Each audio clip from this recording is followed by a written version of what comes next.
ఇవాళ ఇన్ని మాట్లాడుతున్న కేటీఆర్ జన్వాడలో నీకున్న ఫామ్ హౌస్ అక్రమ నిర్మాణం కాదా? అది కూలగొట్టాలనా వద్దా నువ్వు చెప్పు. హరీష్ రావు అజీజ్ నగర్లో నీకున్న ఫామ్ హౌస్ అక్రమమా కాదా? దాన్ని కూలగొట్టాలనా వద్దా చెప్పు. సబితమ్మ నీ ముగ్గురు కొడుకుల పేర్ల మీద 3 ఫామ్ హౌసులు కట్టినావు కదా. నువ్వు సబితమ్మ లేక పేద అరుపులు అరవకమ్మా. నీకున్న ఫామ్ హౌసులు కూడా లెక్కలు ఉన్నాయి. కూలగొట్టాలనా లేదా సబితమ్మ నువ్వు సలహా చెప్పు. మీకు వెనకంగా ఉన్న కేవీపీ రామచంద్రరావులై కూలగొట్టాలనా వద్దా చెప్పు. ఇవాళ అక్రమంగా ఫామ్ హౌసులు నిర్మించుకొని మీ ఫామ్ హౌసుల మీద ఎక్కడైతే తొలగింపు ఏటు పడుతుందో మీ ఫామ్ హౌసులు కూలుతాయని చెప్పి ఇవాళ పేదలను రక్షణ కవచంగా పెట్టుకొని ఇవాళ మీరు నాటకాలు ఆడుతున్నారు. నల్ల చెరువులో ప్లాట్లు వేసి అక్రమంగా అమ్మినోడు మీ పార్టీోడు కాదా? మూసి నది ఒడ్డున ప్లాట్లు వేసి పేదలకు 10 లక్షలకు 100 గజాలు అమ్మింది మీ సన్నాసులు టీఆర్ఎస్ నాయకులు కాదా?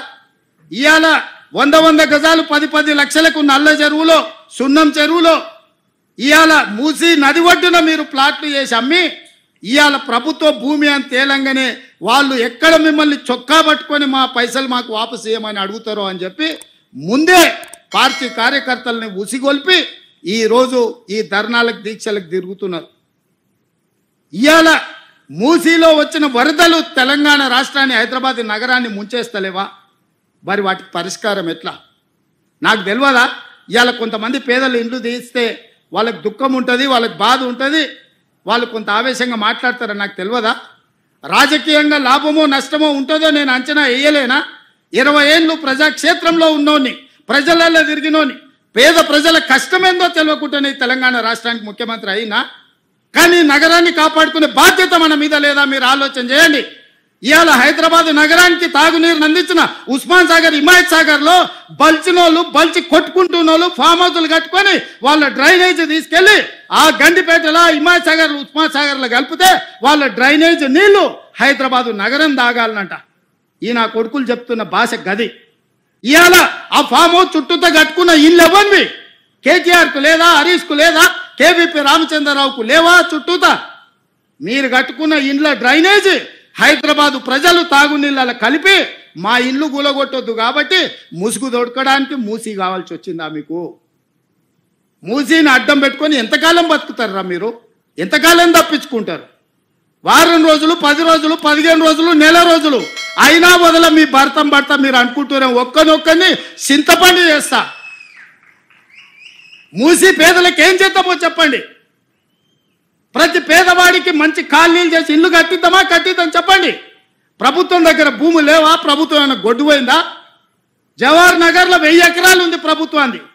మూసీలు ఉన్న పేదవాళ్ళందరికీ తలా 150 గజాలు చేసి ఇచ్చి ఇందిరమ్మ ఇల్లు కట్టిద్దాం. రాండి సన్నాసులారా, ముందుకు రాండి, పేదోళ్ళు కట్టిద్దాం. ఎవరైతే నమ్మి మోసపోయి కట్టుకున్నారో వాళ్ళ ఇల్లు కట్టడానికి ఎంతైందో నష్టపరిహారం ఇద్దాం, ప్రభుత్వం ఖజానా నుంచి పంచుదాం. రాండి, అందరం కూర్చొని పంచుదాం ఒకటే వేదిక మీద. ఇవాళ ఈ ప్రాంతంలో ఎంపీ ఆయన మాట్లాడుతుండు. ఇక ఆయన గురించి నేను ఎక్కువ మాట్లాడదలుచుకోలే. కానీ ఆయనకు బాధ్యత లేదా? ఎంపీకి గెలిచినావు కదా, మోడీ దగ్గర నుంచి ఏం తెస్తావు తీసుకురా.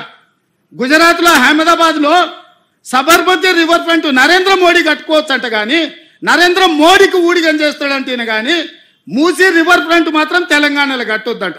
ఏం న్యాయమా ఇది? ఇక్కడ ఉన్న ప్రజలే కాదు, నువ్వు కూడా బతకనీకి వచ్చినోనివే. నువ్వు బతకనీకి వచ్చినావు, ఓట్లు వేపించుకున్నావు, ఎంపీ అయినావు. కానీ వాళ్ళు మాత్రం మూసీలు అదే మురికి కూపంలో ఉండాలనా? వాళ్ళందరినీ చక్కదిద్దాల్సిన బాధ్యత నీకు లేదా? ఇలా నిన్న మాట్లాడుతూ ఇంకో మాట మాట్లాడతాడు. కేటీఆర్ గారిదట, హరీష్ రావు గారిదట ఈపు చింతపండు చేస్తారట ఆయన. మరి నీ భాషల్లోనే చెప్తున్నారు రేవంత్ రెడ్డి గారు. నువ్వు మొగోనివే అయితే హైదరాబాద్లో ఏడికి పోదాం చెప్పు. కుక్కట్పల్లికి వస్తావా, నాగోల్కి వస్తావా, రాజేంద్ర నగర్కి వస్తావా, జియాగూడకు వస్తావా, ఇంకా ఏడ ఈ మూసీ రివర్ ఫ్రంట్ పేదోళ్ళ ఇల్లు కూలగొడుతున్నావో ఆడికి నువ్వు వస్తావా సెక్యూరిటీ లేకుండా? రా. నువ్వు కేటీఆర్ గారిది, హరీష్ రావు గారిది ఈపు చింతపండు చేసుడు కాదు. ప్రజలు నీ ఈపు పుచ్చపండు చేయడానికి రెడీగా ఉన్నారా బిడ్డ? నువ్వు నోటికి వచ్చినట్టు మాట్లాడుతూ ఉన్నావు, నీ ఇష్టం వచ్చినట్టు మాట్లాడుతూ ఉన్నావు. నీ ఈపు పుచ్చపండు కావడానికి రెడీగా ఉంది.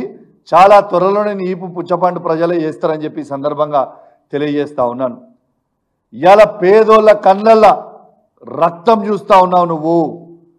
ఇవాళ పేదోళ్ళ ఇల్లు కూలగొడితే ఏమొస్తుంది భయ్ నీకు? నాకు అర్థం కాదు. గరీబోళ్ళ ఇల్లు కూలగొడితే ఏమొస్తుంది నీకు? వాళ్ళని ఎందుకు ఇబ్బంది పెడతా ఉన్నావు?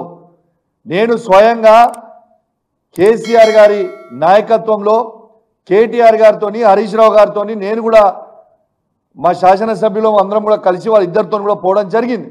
ఆడ ప్రజల బాధలు చూస్తూ ఉంటే నిజంగా బాధ అనిపిస్తూ ఉంది, గుండె బరువెక్కుతూ ఉంది. అసలు ఎందుకు ఈ శాడిజం చేస్తూ ఉన్నావు? ఇలా రేవంత్ రెడ్డి గారు ఒక సైకో సీఎంగా అయిపోయిండు. రేవంత్ రెడ్డి గారు ఒక సైకో అయిపోయిండు. పిచ్చోని చేతిలో రాయిస్తే ఎటు కొడతాడో తెలియదు అన్నట్టు ఈయన చేతిలో ప్రభుత్వం ఇచ్చిన తర్వాత ఎవరిల్లు కూలగొడుతుండో ఆయనకే అర్థమవుతలేదు. అసలు చాలా చాలా బాధాకరం. ఇలా పేదోళ్ళ బాధ చూస్తూ ఉంటే చాలా బాధ అనిపిస్తూ ఉంది. వాళ్ళ ఉసురు ఖచ్చితంగా నీకు తాకక తప్పదు. ఖచ్చితంగా నీవు తీవ్రమైన పరిణామాలు ఎదుర్కోక కూడా తప్పదని చెప్పి సందర్భంగా తెలియజేస్తా ఉన్నాను. ఇవాళ నేను హైదరాబాద్ కానీ తెలంగాణ రాష్ట్రంలో మొత్తం కూడా చెప్తా ఉన్నా. ఇవాళ రాహుల్ గాంధీ గారేమో బుల్డోజర్ క రాజ్ నై చలేగా అని హర్యానాలో ప్రచారం చేసిండు మొన్నటిదాకా, సారీ హిమాచల్లో. ఇవాళ ఈయన ఎక్కడ చేసిండు? ఈయన మొత్తం తెలంగాణలో బుల్డోజర్ క రాజే నడుస్తుంది కదా. నేను తెలంగాణ ప్రజలందరూ కూడా చెప్తా ఉన్నాను, కేటీఆర్ గారు హరీష్ రావు గారు చెప్పినట్టు నేను కూడా మీ అందరు కూడా విజ్ఞప్తి చేస్తా ఉన్నాను. ఆర్బీఎక్స్ అని రాస్తుండ్రు. ఆర్బీఎక్స్ అంటే రేవంత్ బుల్డోజర్. అది పెయింట్ కొట్టి ఆడ కేసీఆర్ అని రాయండి. మీ జోలికి ఎవరికి వచ్చినా కూడా ఊకునే ప్రసక్తే లేదు.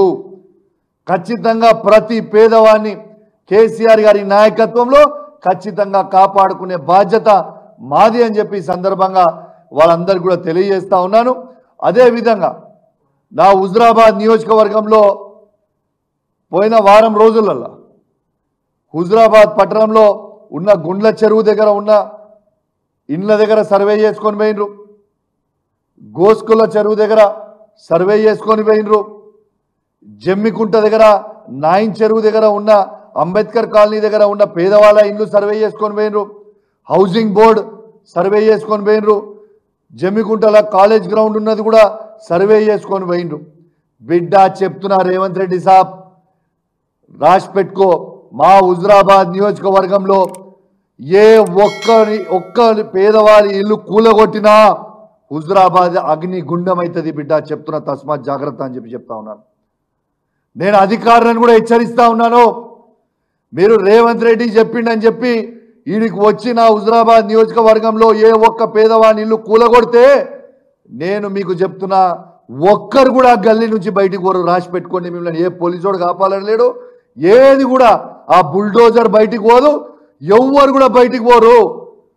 మా హుజురాబాద్ నియోజకవర్గంలో ఏ పేదవాని ఇల్లు ముట్టినా అగ్ని గుండం అవుతుంది, తస్మాత్ జాగ్రత్త అని చెప్పి హెచ్చరిస్తా ఉన్నాను.